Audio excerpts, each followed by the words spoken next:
Imagine waking up every day with a fire of purpose in your chest, knowing that you're not just surviving, you're thriving, that every challenge is an opportunity to show the world who you truly are. Now picture yourself stepping into a life of absolute power where fear no longer controls you. You've broken free from self-doubt and uncertainty. You have awakened the warrior within, and you are ready to reclaim the strength that has always been yours. If you're ready to lead with fire, to conquer your greatest battles, and to become the person you were born to be, this message is for you, because today you will awaken the warrior inside you. Step 1, unleash inner power. Most people walk through life barely scratching the surface of who they really are. They let circumstances, opinions, and past failures define them. But deep beneath the noise, beyond the fear and doubt, there's a force within you that is waiting, no, begging to be unleashed. It's the version of you that doesn't ask for permission, the version that doesn't second guess every decision, the version of you that remembers who you truly are before the world told you otherwise. This inner power isn't something you have to go find. It's not sitting out there in some book or hidden in some motivational video. It's already in you, but like a dormant flame, it needs oxygen, fuel, movement. It needs you to believe again. The problem is most people are asleep to their own power. They think strength is reserved for someone else, someone more successful, more disciplined, more confident. But that's a lie. The truth is power doesn't come from external validation. It comes from alignment. When your beliefs, your emotions, and your actions come into alignment with the identity of someone who is no longer willing to settle, that's when the shift happens. And it's not about pretending to be strong. It's about remembering that you already are. Think back to the moments in your life when you felt truly alive, when you overcame something you thought you couldn't, when you spoke your truth, when you stood up for yourself or someone you loved. In those moments, you weren't learning power, you were remembering it. That was the real you showing up without filters or limitations. That was your warrior stepping forward. But here's the truth that most people avoid. Unleashing your inner power isn't a one-time thing. It's a decision you make every single day. It's a commitment to no longer play small. It's choosing to operate from a place of certainty, not because the world guarantees you success, but because you guarantee that no matter what happens, you will rise. Power comes from that kind of mindset. It comes from choosing courage over comfort, truth over convenience, and growth over fear. When you stop outsourcing your power to other people's opinions or circumstances and instead own your story, everything changes.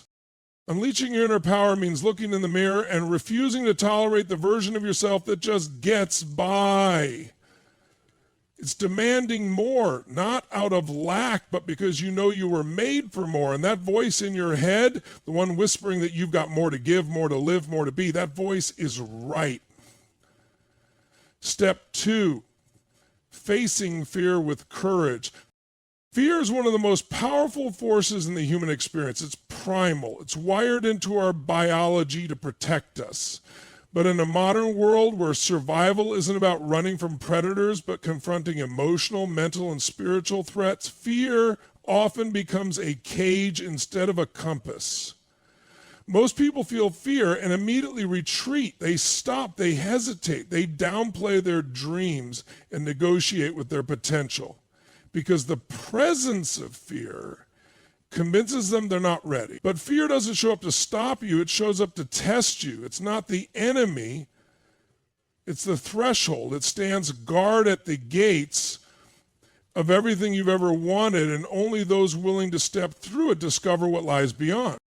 When you face fear with courage, you're not eliminating the fear, you're mastering your response to it. Courage isn't the absence of fear. It's the decision that something else matters more. It's looking fear in the face and saying, I see you, but you don't get to drive anymore. And this moment of confrontation is where transformation begins. Because every time you lean into fear instead of backing away, you reclaim a part of yourself. You reclaim confidence. You reclaim belief. You strengthen your identity, not the one shaped by failure or trauma, but the one rooted in power, purpose, and truth. Courage is a muscle, and like any muscle, it only grows through repetition. It's built in the moments when you speak up instead of staying silent, when you take action instead of waiting for the perfect conditions, when you make the call, have the conversation, step on the stage, walk away from what's toxic, even though your hands are shaking and your heart is racing. That is the battlefield of the mind where courage is forged. And each time you choose to act in spite of fear, the grip it holds on you loosens. You start to realize that fear is loud but not accurate. That it screams, but it doesn't have facts. That it can predict disaster, but can't define reality. The truth is, every person who's done something extraordinary has done it scared. They felt the same fear you do. The only difference is they didn't bow to it. They used it. They turned fear into fuel, into urgency, into clarity. Because when you move forward in the face of fear, you start accessing a different level of energy. A different level of you, one that no longer needs guarantees or approval, just the mission. You stop asking, what if I fail, and start declaring, what if I fly? You stop letting fear dictate your identity, and you begin to reshape it through action, one courageous step at a time. Step 3, mental toughness over comfort. Comfort is seductive. It whispers promises of ease, safety, and predictability. It lures people into routines, into staying the same, into doing just enough to get by. But here's the raw truth. Comfort is the enemy of greatness. It's the slow death of potential. Mental toughness, on the other hand, is forged in fire. It's built in those moments when quitting seems easier, when no one is watching, when progress feels invisible, and the pain of growth is real. That's where strength is born, not in the spotlight, not in applause, but in the unseen, uncomfortable places where most people stop and the few decide to keep going. Mental toughness isn't about being emotionless or invincible. It's about training your mind to dominate your feelings instead of being dominated by them. Feelings say, I'm tired, it's too hard, I don't feel like it today. Mental toughness says, I made a commitment and I follow through no matter what.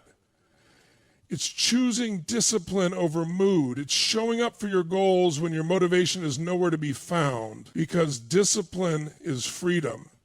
It gives you the power to create a life that isn't reactive but intentional. There will always be a voice trying to pull you back into comfort. The voice that says, take a break. You've done enough. No one will know if you stop now. But warriors don't train for applause. They train for purpose. They know that every rep in the gym, every early morning, every late night, every rejection, every grind session that nobody sees, it all compounds. It all counts. And they understand that the pain of discipline is always lighter than the pain of regret. Mental toughness is saying yes to the challenge even when it scares you. It's saying no to the easy path even when it tempts you. This toughness isn't something you're born with. It's something you build every time you choose to get uncomfortable, to delay gratification, to push through resistance. You strengthen your capacity to endure, to perform, to lead. You start rewiring your brain to handle pressure, to think clearly in chaos, to stay locked in when others fold. And it's in the micro decisions, the 5 seconds when you choose to get up instead of hitting snooze, the choice to stay focused instead of distracted, the decision to keep your word even when it's inconvenient. And over time, those choices stack. They compound into character, into resilience, into power. Because when you've conditioned your mind to thrive under pressure, the world no longer intimidates you. You become the calm in the storm, the anchor in the chaos, the one who doesn't just survive the hard moments, but gets stronger because of them. That's the difference between someone who wants it and someone who owns it. One is looking for comfort. The other is building the mental toughness to conquer anything that comes their way. Step 4, embrace challenges as opportunities. Challenges are not roadblocks, they are invitations. Invitations to rise, to evolve, to become more than you were yesterday. But most people don't see it that way. They see a challenge and immediately shrink. They see resistance and interpret it as a sign to stop, to turn back, to play it safe. But warriors, true warriors, see challenges differently. They don't avoid the mountain, they climb it because they know the obstacle is the path. It's not in the way, it is the way. Life doesn't hand out strength, it demands it. And it demands it through hardship, through friction, through setbacks that test your patience, stretch your endurance, and break your old identity. Challenges expose the gaps where you're not yet strong, not yet clear, not yet focused. And that's not a problem. It's a gift because you can't grow from what's easy. You can't sharpen steel with silk. You need resistance. You need the pressure. That's where the growth is. Not when things are flowing and everything feels aligned, but when nothing makes sense and you still show up with hunger. When you start embracing challenges instead of resisting them, your mindset shifts from victim to creator. Instead of asking, why is this happening to me? You start asking, what is this building in me? You begin to realize that adversity isn't personal, it's purposeful. It's the raw material life uses to forge character, to carve depth into your spirit. Every setback becomes a classroom. Every failure becomes feedback. Every obstacle becomes an opportunity to dig deeper, to become more resourceful, more relentless, more resilient. And the most powerful shift happens when you stop judging challenges as good or bad and start seeing them as necessary. Because nothing is wasted, not the heartbreak, not the loss, not the confusion, not the grind. Every single piece of it is shaping you into the person you're supposed to be, into the leader who can hold more weight, into the warrior who can carry the vision. Challenges don't shrink your path, they expand it. They widen your capacity. They call out the deeper parts of you that comfort will never touch. The truth is, challenges are life's way of testing whether you're serious about your goals or just interested. Anyone can be motivated when things are easy, but what about when everything feels like it's falling apart? That's when the real you shows up. That's when your faith is tested, your grit is exposed, your identity is rewritten, and when you go through the fire and come out stronger, you don't just believe in yourself, you know yourself. You've earned that confidence. You've bled for that growth. So when the challenge comes, when the pressure hits, when the plan breaks down, when the road gets rough, you don't flinch. You lean in. You get curious. You ask, what's the lesson? What's the opportunity? What part of me needs to rise right now? Because every challenge is a mirror showing you where your next level lives. And when you stop resisting the lesson, you start unlocking the transformation. Step 5, lead with vision and purpose. Most people drift through life reacting to whatever shows up. They wake up, go through the motions, put out fires, chase short-term rewards, and wonder why they feel unfulfilled. But warriors, true leaders, operate differently. They don't move based on impulse or circumstance. They move with intention. They don't ask, what should I do today? They ask, what am I building? Who am I becoming? That's the difference. Vision is what separates those who lead from those who follow. And purpose, that's the fuel. Without vision, energy is scattered. Without purpose, progress is empty. To lead with vision means you see something that others don't. You see beyond the chaos of the moment. You see the destination when everyone else is stuck in distraction. Vision is the ability to see not just what is, but what could be.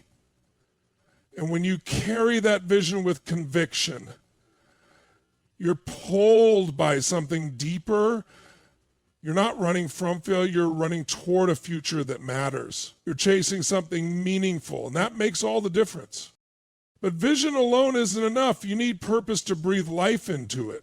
Purpose is what grounds you. It's the why behind the what. It's what keeps you moving when things get messy, when you get tired, when the results don't come as fast as you hoped. When you lead with purpose, you stop seeking validation from the outside world. You don't need applause. You don't need everyone to get it, because you're no longer trying to impress people. You're trying to impact people. There's a mission behind every move, and that mission gives you clarity in confusion, direction in uncertainty, and power in adversity. Purpose transforms pressure into passion. It turns stress into service.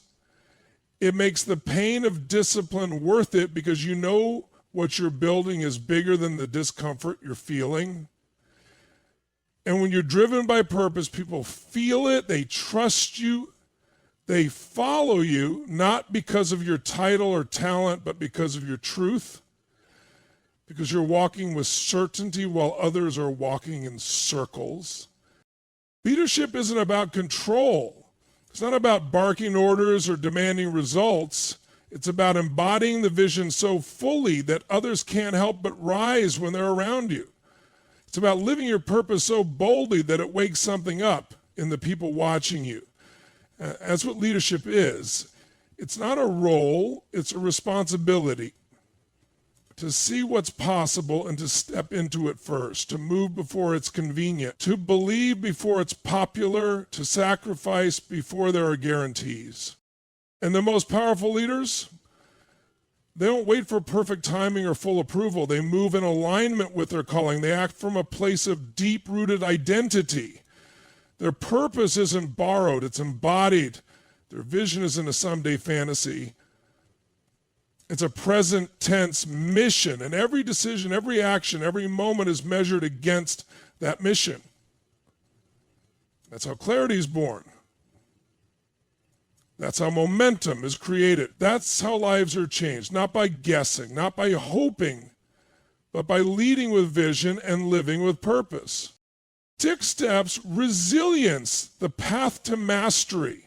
Resilience isn't about being tough on the outside, it's about being unbreakable on the inside. It's the quiet, unshakable commitment to rise no matter how many times you fall. Most people think mastery comes from talent, from perfect circumstances, from luck, but real mastery, the kind that lasts, the kind that transforms your life and influences others, comes from resilience, from the choice to keep going long after the excitement fades, long after the applause dies down, long after most people have given up and gone home. Because the road to mastery is long, it's not glamorous, it's not filled with constant wins or viral moments. It's filled with repetition, with grinding when you're exhausted, with showing up on the days you don't feel like it. It's about enduring the failures, the criticism, the doubt, especially the doubt that comes from within, the voice that says, you're not good enough, you're wasting your time, this will never work. Resilience means hearing that voice and moving anyway. It means not letting temporary emotions dictate your long-term destiny. Mastery demands that you get comfortable with discomfort, that you stop expecting instant results and start falling in love with the process. It's not about being the best, it's about getting better every single day. That's where the power is, in the consistent, quiet, relentless commitment to growth. Resilience is what turns frustration into fuel. It's what turns obstacles into training grounds. It's what keeps your vision alive when everything around you says quit. People who achieve greatness aren't the ones who had the easiest path. They're the ones who refused to break when things got hard. They adapted, they adjusted, they kept swinging even when the odds were stacked against them. And over time, the compounding effect of that resilience becomes unstoppable, because every setback becomes part of your story. Every failure becomes part of your strength, and every detour becomes part of your development.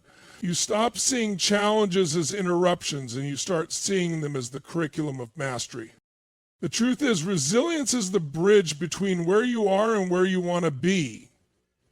It's what allows you to keep showing up long enough to see results, long enough to gain skill, long enough to evolve into the version of yourself that can hold the success you're chasing. Because mastery isn't just about achievement. about transformation. It's not just about what you get from the journey, it's about who you become because of it. And that version of you, the one with scars, the one who's battled, endured, and refused to quit, that's the version that earns mastery. That's the version that can't be shaken. That's the version that leads. So now you stand at the edge of who you've been and who you're about to become. No more sleeping on your strength. No more waiting for the perfect moment. No more asking for permission to rise. The warrior in you is not a fantasy. It's a decision to reclaim your fire, your focus, your fierce belief in what's possible. This is your wake-up call to unleash the power that's been buried under excuses, to face fear, not with hesitation, but with intention, to trade comfort for character, challenge for growth, and vision for limitation. You don't need more time. You don't need another sign. Everything you need is already inside you. It always has been. The question is no longer, can you do this? The question is, will you answer the call? Wake the warrior. Reclaim your strength. Lead with fire.